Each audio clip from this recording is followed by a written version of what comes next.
मैं आप सब लोगों को सर्वप्रथम इस कार्यक्रम में उपस्थित होने पर और आईआईएम के विद्यार्थी होने के नाते से वहाँ प्रवेश लेने पर बहुत बहुत बधाई और शुभकामना देता हूँ। निश्चित रूप से एक अच्छे नागरिक के नाते आप लोग इस संस्थान से अपनी पढ़ाई पूरी करके निकलेंगे, क्योंकि इस संस्थान ने इतने कम समय में जितना बड़ा नाम कमाया है ये उल्लेखनीय है। मात्र 10 वर्षों में आज हमारा स्थान देश के अच्छे मैनेजमेंट शिक्षण संस्थानों में ये हुआ है और हम शोध कार्य में तो भारतवर्ष में 5वें स्थान पर इस संस्थान को गिनते हैं।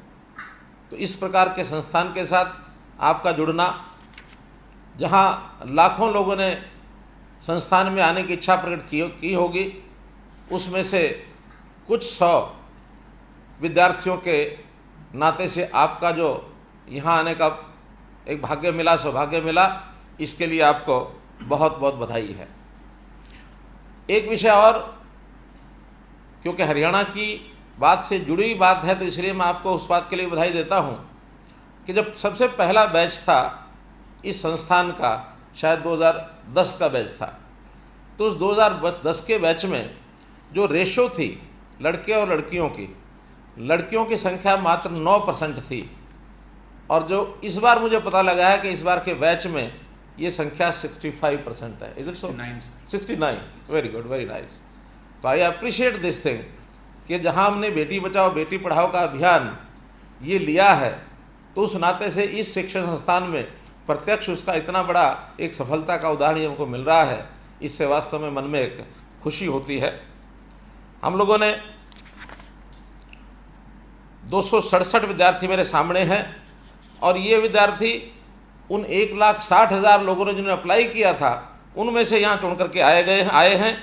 तो ऐसे आप प्रतिभाशाली जो विद्यार्थी यहाँ हैं, जिस प्रकार के इस नवाचार के पाठ्यक्रम के प्रबंधन के माध्यम से आप ये शिक्षा का ग्रहण कर रहे हैं, आपको बहुत बहुत बधाई, शुभकामना।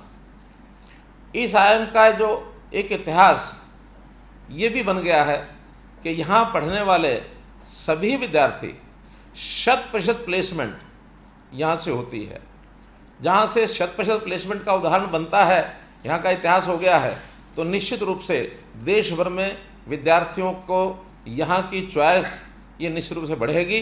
तो ऐसे संस्थान में आप आए हैं और आप भी अपनी पढ़ाई में जब आगे बढ़ेंगे तो आपको एक प्लेसमेंट के नाते से तो कहीं कोई समस्या नहीं रहेगी।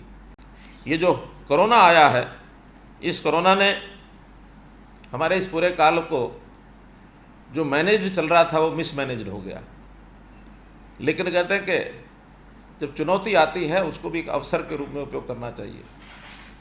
तो इस चुनौती को अवसर के रूप में जो उपयोग कर जाएगा वो एक सफल व्यक्ति है, और जो इसके अंदर निराश होकर के बैठ जाएगा, क्योंकि संकट तो जीवन में आएंगे।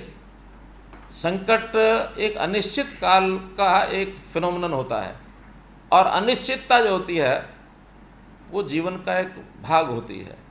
जिसने इसको स्वीकार कर लिया वो कभी निराश परेशान नहीं होगा। अनिश्चितता है, आज हम ठीक ठाक बैठे हैं, कल क्या होगा कुछ मालूम नहीं है। भविष्यवाणियाँ करते हैं हम सब, बहुत फोरकास्ट होती रहती है, लेकिन फोरकास्ट से भी सब काम थोड़ी आती है। कभी कभी ऐसा भी होता है कि अचानक कोई समस्या आती है। जिस व्यक्ति ने अपना मन का धैर्य नहीं खोया वो व्यक्ति सिस्टम को मैनेज करके आगे निकल गया। तो कोरोना के समय में भी हमने सारे सिस्टम्स को मैनेज किया है। हरियाणा में जो बेस्ट से बेस्ट हो सकता है वो हमने सब किया है। आप लोगों को भी इसको, इन समस्याओं में से जूझने के लिए, अपने आप को मैनेज करने के लिए अधिक से अधिक चीज़ों को अध्ययन करना पड़ेगा। फिर हमारे जितने भी फील्ड हैं, सेक्टर्स हैं, जो प्राय आर्थिक दृष्टि से बैठ गए, टूरिज़्म है, हमारा होटल इंडस्ट्री है, एजुकेशन है, एजुकेशन में भी नए नए सारे प्रकार। आज भी जैसे हम बैठे बात कर रहे हैं एक डिस्टेंस जिसको कहना चाहिए मीटिंग के नाते से, तो लर्निंग, इसके भी नए प्रकार हमको बनाने पड़ेंगे। तो डिस्टेंस लर्निंग, डिजिटल लर्निंग, इसके नए नए मेथड ये हमको खोजने पड़ेंगे। आज सुबह मेरी जितने भी वाइस चांसलर्स हरियाणा के हैं, लगभग 49 यूनिवर्सिटीज़ हैं हरियाणा में, उन सब के वाइस चांसलर आज इसी प्रकार से एक मीटिंग हमने की। उसके ऊपर यही चर्चा हुई कि हमको लर्निंग के, पढ़ाई के, एजुकेशन के कौन कौन से सिस्टम, एग्ज़ाम के कौन कौन से सिस्टम ये निकालने पड़ेंगे।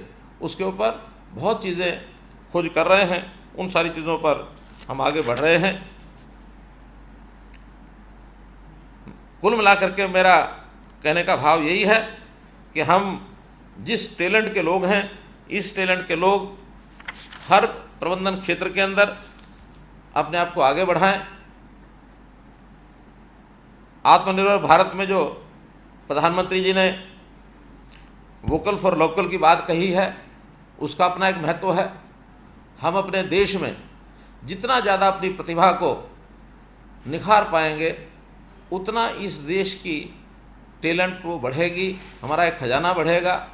उस खजाने के आधार के ऊपर इस देश के साथ हम देश में अच्छा काम कर पाएंगे। और दुनिया के साथ जो हमारा एक मुकाबला चल रहा है, उस मुकाबले में हमारी भारतीय संस्कृति का विचार क्या है? Live and let live. लेकिन पश्चिमी सभ्यता क्या कहती है? Survival of the fittest. Survival of the fittest में कमज़ोर को कोई जीने नहीं देता है। ताकतवर जो है वो कमज़ोर मछली को खाने की कोशिश करती है। लेकिन ये हमारा सिद्धांत नहीं है। सिद्धांत हो ना हो, आज जो दुनिया करेगी, एक बार तो उसका मुकाबला करने के लिए हमने अपनी ताकत बढ़ानी है, तैयार रहना पड़ेगा। जब हमारी ताकत बढ़ जाएगी, हम कम से कम दुनिया में ऐसा नहीं करेंगे जैसे बाकी देश करते हैं। हम तो एक सामंजस्य, समन्वय, कोऑर्डिनेशन और पूरा विश्व उसमें शांति हो, वसुधैव कुटुंबकम की बात करते हैं कि पूरा विश्व हमारा परिवार है। तो ये विचार हमारा तभी कोई सुनेगा जब हमारी ताकत बढ़ेगी। अगर हम कमज़ोर हैं, वीक नेशन के नाते से हमारे विचार को कोई नहीं सुनेगा। हमें ताकत दूसरे को खाने के लिए नहीं बढ़ानी, लेकिन अपने विचार को मजबूत करने के लिए इस ताकत को हमको बढ़ाना पड़ेगा। अपनी टैलेंट के माध्यम से, अपने गुणों के माध्यम से, हर दृष्टि से हमको आगे बढ़ना पड़ेगा। और कुल मिलाकर के इस चुनौतियों को अवसर में बदलने के लिए हमारी जो क्षमता है उसमें हम लगाएं। आप कल के नागरिक हैं, इस देश के निर्माता हैं। आपको आज इस अवसर पर मैं अपनी ओर से आपके जीवन में किस प्रकार से आप तरक्की करें, आगे बढ़ें, देश और समाज के लिए काम करें, इसके लिए मैं आपको शुभकामना देता हूं। आपने मुझे इस अवसर पर बुलाया, सुना, आपका बहुत बहुत धन्यवाद, बहुत बहुत आभार।